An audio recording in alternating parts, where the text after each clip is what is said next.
Amado irmão, querida irmã, boa noite, sejam bem-vindos a este programa Crescendo na Fé e hoje nós vamos falar sobre o Espírito Santo, aquele que governa e rege a igreja e a sua festa de Pentecostes.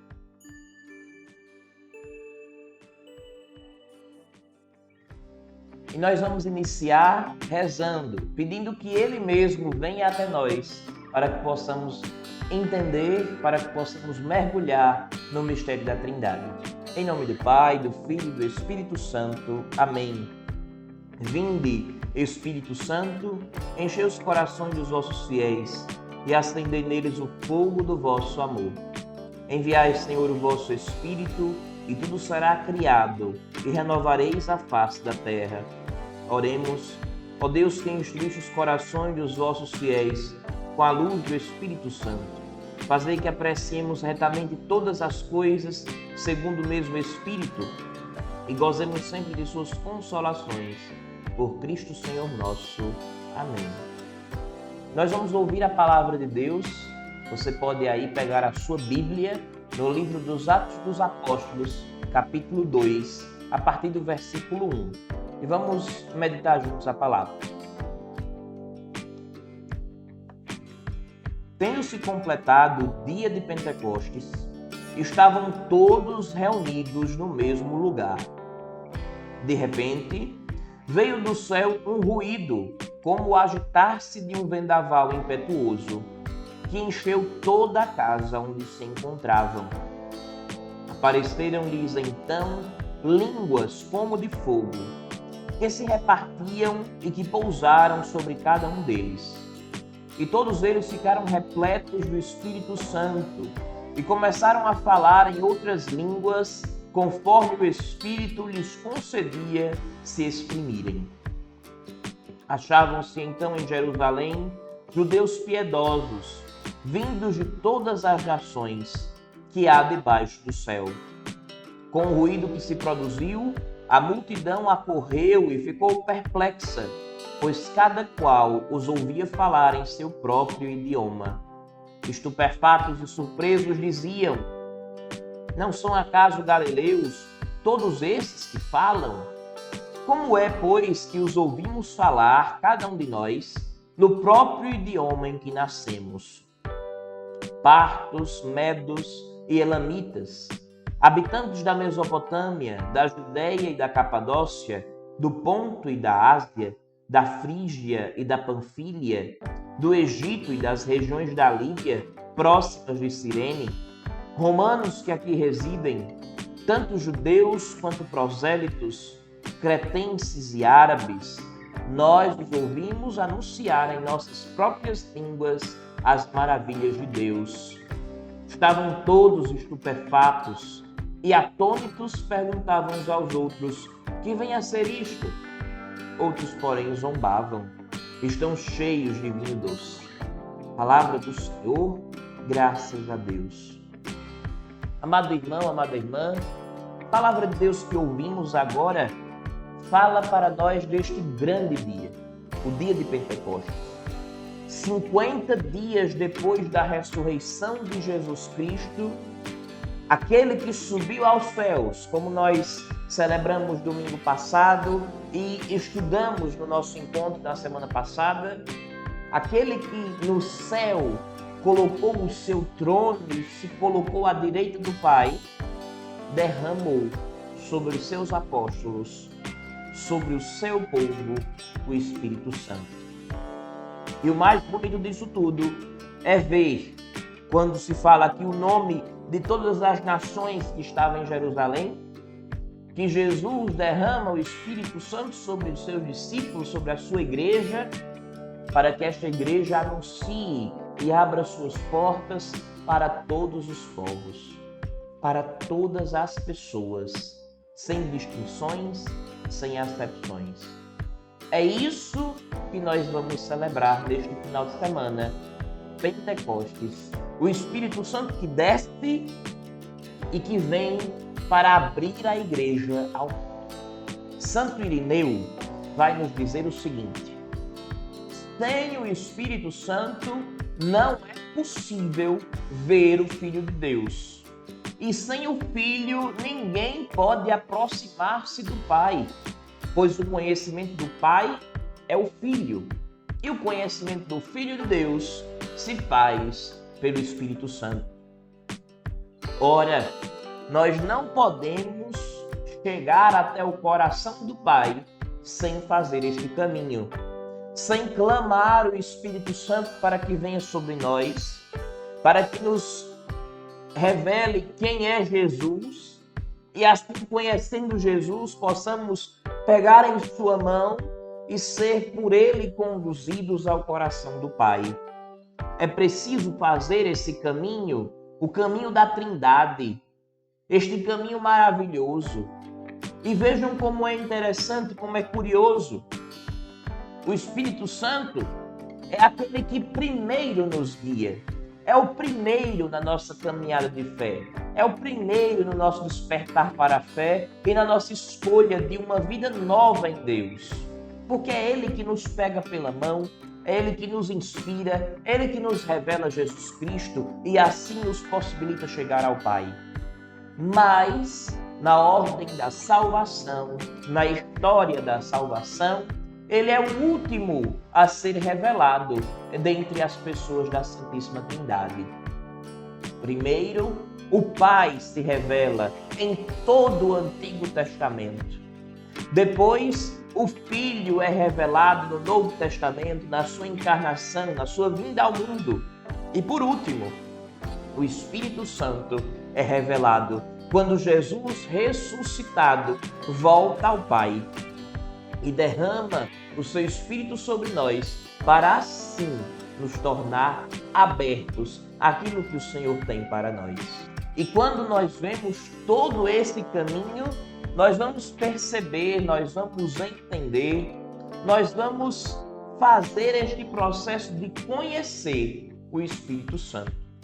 Ah, mas onde é que nós conhecemos o Espírito?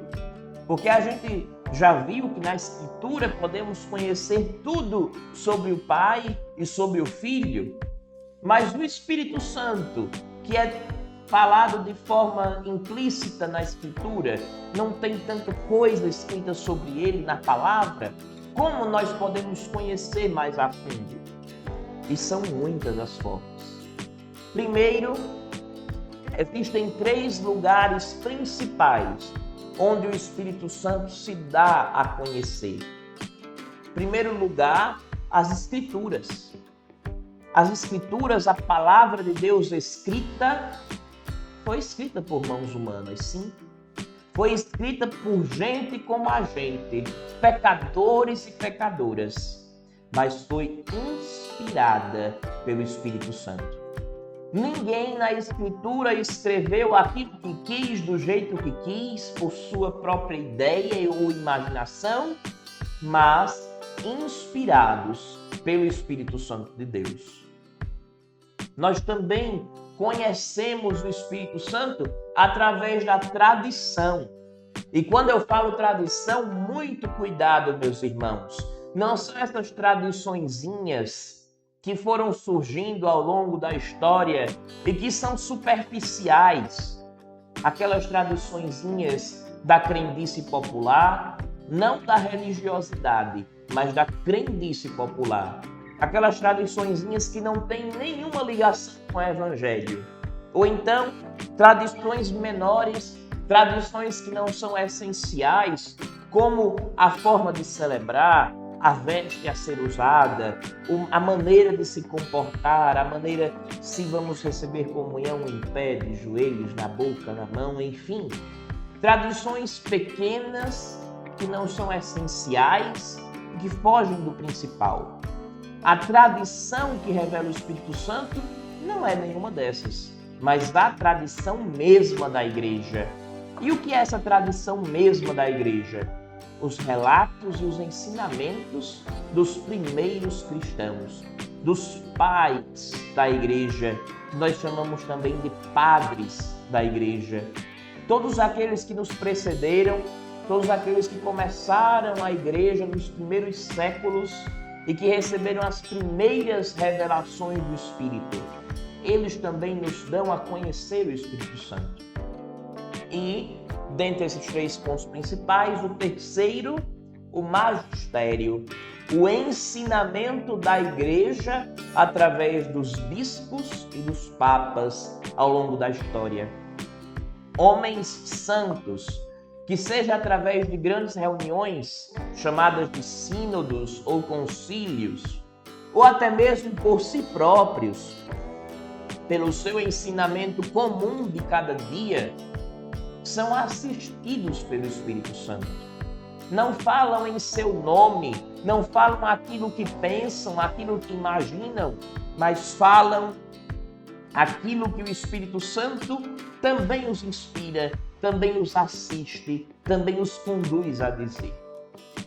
Além desses 3 lugares mais importantes, o Espírito Santo ele também se dá a conhecer nos sacramentos, quando a nossa comunhão com Cristo acontece de forma mais forte, na oração, quando rezamos, o Espírito Santo intercede por nós, nos carismas e ministérios, onde cada irmão, com a sua vocação, com o seu serviço, com aquilo que é próprio, ajuda a edificar, a construir a igreja. Através da vida apostólica e missionária, através daqueles irmãos e irmãs que deixaram tudo para seguir a Cristo e anunciar o Evangelho em todos os lugares e a toda criatura. Aí também conhecemos o Espírito Santo. E também, por último, mas não menos importante, no testemunho dos santos. A nossa igreja tem esta riqueza espiritual de inscrever numa lista oficial homens e mulheres que se destacaram na vida de santidade, que alcançaram de forma reconhecida a santidade. E a presença destes homens e mulheres na igreja continua a nos dizer que Deus nos escolheu a santidade, que o Espírito Santo continua santificando a igreja e que a obra da salvação continua acontecendo até hoje. Nesses lugares o Espírito Santo se dá a conhecer. E de uma forma ainda mais profunda, o Espírito Santo se dá a conhecer através dos seus símbolos. Símbolos estes que tornam a presença do Espírito mais próxima de nós, mais sentida. Deus é tão providente, minha gente.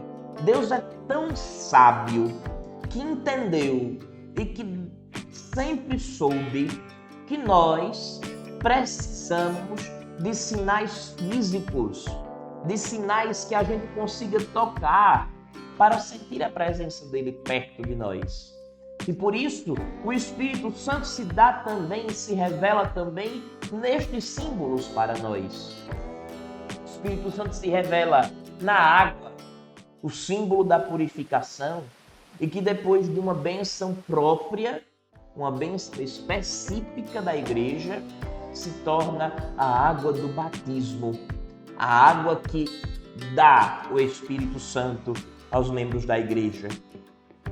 O segundo símbolo do Espírito Santo, a unção. Nós temos na igreja sacramentos que utilizam-se da unção como sinal e como forma. O batismo, quando nós somos ungidos na testa e no peito. A crisma, quando somos ungidos apenas na testa. Os sacerdotes, quando são ordenados, são ungidos nas mãos. Aqueles que se tornam bispos, quando são ordenados, são ungidos em toda a cabeça e não mais apenas na testa. E a unção dos enfermos, o sacramento de cura, onde o enfermo é ungido nas mãos, na testa e, em algumas tradições, também nos pés. E esta unção, este derramar do óleo, é o sinal da força do Espírito Santo que vem sobre nós. O fogo, esse símbolo que é tão proclamado do Espírito Santo. Existem movimentos na igreja, como a renovação carismática, por exemplo, que sempre dão, vamos assim dizer, uma visibilidade maior a este símbolo, o fogo do Espírito Santo. E este fogo que representa o quê? A energia transformadora do Espírito. Porque quando nós temos este contato verdadeiro com o Espírito Santo, nós não apenas mudamos, nós nos transformamos. Porque a mudança, ela pode ser revertida. Quem muda pode voltar ao que era antes. Agora, quem se transforma não volta ao que era antes. A transformação, ela não se desmancha, ela é irreversível. O Espírito Santo, quando entra em contato conosco de forma verdadeira, quando abrimos o coração de forma sincera, ele não nos muda, ele nos transforma como fogo. A nuvem e a luz são também símbolos e dois em um, porque são símbolos inseparáveis. Você olhar lá no livro do Êxodo, você vai ver na libertação do povo que saiu do Egito, Deus envia o seu Espírito, que durante o dia é uma nuvem que protege o povo com a sua sombra e confunde os egípcios. À noite, uma nuvem que ilumina o caminho do povo de Deus e que traz trevas para os egípcios. Na transfiguração do Senhor no Monte Tabor, ele e seus 3 discípulos mais próximos são envolvidos por uma nuvem luminosa. E esta nuvem luminosa é o símbolo da manifestação e da proteção de Deus. O Espírito Santo também tem como símbolo o selo, o lacre. Não aquele selo de papel que nós somos acostumados hoje a ver, mas aquele lacre de cera que se utilizava antes para selar cartas importantes, para selar prédios públicos. E qual era o sentido desse selo? Qual é o sentido desse selo para nós cristãos, enquanto símbolo do Espírito Santo? Ele é um sinal de que a unção do Espírito Santo, a força que o Espírito Santo derrama sobre nós, não se destrói, não se acaba. Ela é contínua, ela é indelével. Também é símbolo do Espírito Santo a imposição das mãos. Quando alguém reza por nós, quando o sacerdote vai nos absolver dos nossos pecados, quando na igreja vemos que alguém estendeu suas mãos sobre outra pessoa, vemos ali a invocação da força do Espírito para que o Espírito venha sobre aquela pessoa. O Espírito Santo é também o dedo de Deus, porque no livro do Êxodo, lá nas tábuas da lei, o Pai escreve os 10 mandamentos com o seu dedo. O Espírito Santo escreve em nosso coração a nossa pertença a Jesus Cristo. E por último, um símbolo muito conhecido do Espírito Santo, a pomba, símbolo não somente da paz, mas símbolo de que o Espírito Santo é aquele que desce e repousa sobre o coração purificado de todo batizado. E nós vemos, meus irmãos, minhas irmãs, que este Espírito Santo que se dá a conhecer através da igreja, que se dá a aproximar-se de nós através destes símbolos, se fez presente de uma forma primeira no dia de Pentecostes. Nós vamos celebrar neste final de semana. Este Espírito Santo que vem em Pentecostes é a realização plena da Páscoa de Jesus Cristo. A Páscoa de Jesus Cristo que se realiza na efusão, no envio do Espírito Santo. E este Espírito Santo, ele é manifestado, ele é dado, ele é comunicado como pessoa divina. Ele é aquela confirmação do que Jesus diz no final do Evangelho escrito por Mateus: eu estarei convosco todos os dias. Cristo ressuscitado, que agora é pleno, é plenamente homem e plenamente Deus, derrama da sua plenitude o Espírito Santo sobre os discípulos, sobre todos aqueles que seguem ao Senhor. E este reino que foi anunciado por Jesus Cristo no dia de Pentecostes, como ouvimos na nossa oração inicial, se abre para todos aqueles que acreditam em Jesus. O reino de Deus, a palavra do Evangelho, não são fechados para um grupinho escolhido, mas esse Espírito Santo de Deus, vindo sobre nós, enviado por Cristo no dia de Pentecostes, nos garante o Evangelho de Cristo, a Igreja de Cristo, o Reino de Cristo, é para todos aqueles que acreditam no Cristo. E aí o Catecismo da Igreja Católica vai nos iluminar e vai nos falar melhor sobre isso. O Catecismo da Igreja Católica vai dizer para nós: o Espírito Santo, que Cristo, cabeça, derrama em seus membros, constrói, anima e santifica a Igreja. E esta Igreja, construída, animada e santificada pelo Espírito Santo, é o sacramento, o sinal visível e real da comunhão da Santíssima Trindade e dos homens. Veja que lindo isso, meu irmão, minha irmã. Veja que profundo isso que a Igreja nos ensina. Para que a Igreja seja um sinal visível e real de que Deus está em comunhão com a humanidade e a humanidade pode continuar em comunhão com Deus. Então, meu irmão, minha irmã, que nós possamos hoje, a partir já de hoje, nessa sexta-feira, nos preparando para, neste final de semana, celebrar o grande dia de Pentecostes, que nós possamos abrir o nosso coração e clamar. Durante todo este fim de semana, lembre-se, em vários momentos do seu dia, de dizer: vem Espírito Santo. Vem Espírito Santo sobre a minha vida, sobre o meu ser, sobre aquilo que tenho e sou. Vem Espírito Santo e nos ensina a ser igreja de verdade, a ser igreja como o Senhor quer que sejamos. E antes de encerrar nosso momento de hoje, nosso programa, nosso encontro Crescendo na Fé, nós tivemos uma pergunta, que foi dirigida através do canal do YouTube, onde foi perguntado por que nós não rezamos na liturgia a oração do credo durante a semana. Não sei se você, meu irmão, minha irmã, já percebeu, mas a liturgia durante os dias de semana, de segunda a sábado, sendo o sábado até o sábado antes do pôr do sol, nós não rezamos o credo na celebração da Santa Missa.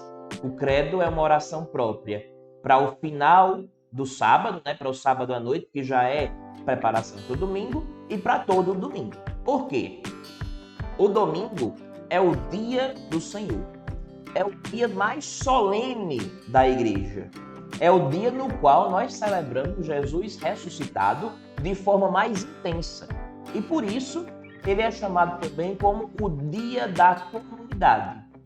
E dada a importância do domingo, existem alguns elementos que são guardados somente para este dia, para nos fazer entender melhor a importância que tem este dia para nós cristãos.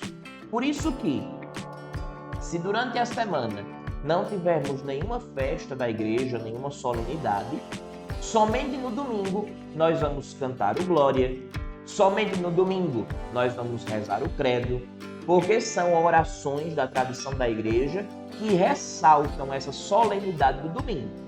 Não esqueça, se você gostou desse vídeo, se você acha que ele é importante para a sua vida de fé e para a vida de fé de outras pessoas, curta, compartilhe, divulgue o canal. Se você não é inscrito, se inscreva, ative os sininhos para as notificações. E você que está nos acompanhando pelo Facebook, curta, compartilhe, dê várias reações boas, comente, coloque perguntas e principalmente dê estrelinhas para a nossa paróquia. As estrelinhas do Facebook são doações que nós fazemos para que a nossa paróquia continue evangelizando. Então, se você deseja que a gente consiga levar o evangelho para mais pessoas, contribua com a nossa paróquia, nos ajude. E vamos juntos continuar crescendo na fé. Em nome do Pai, do Filho e do Espírito Santo. Amém.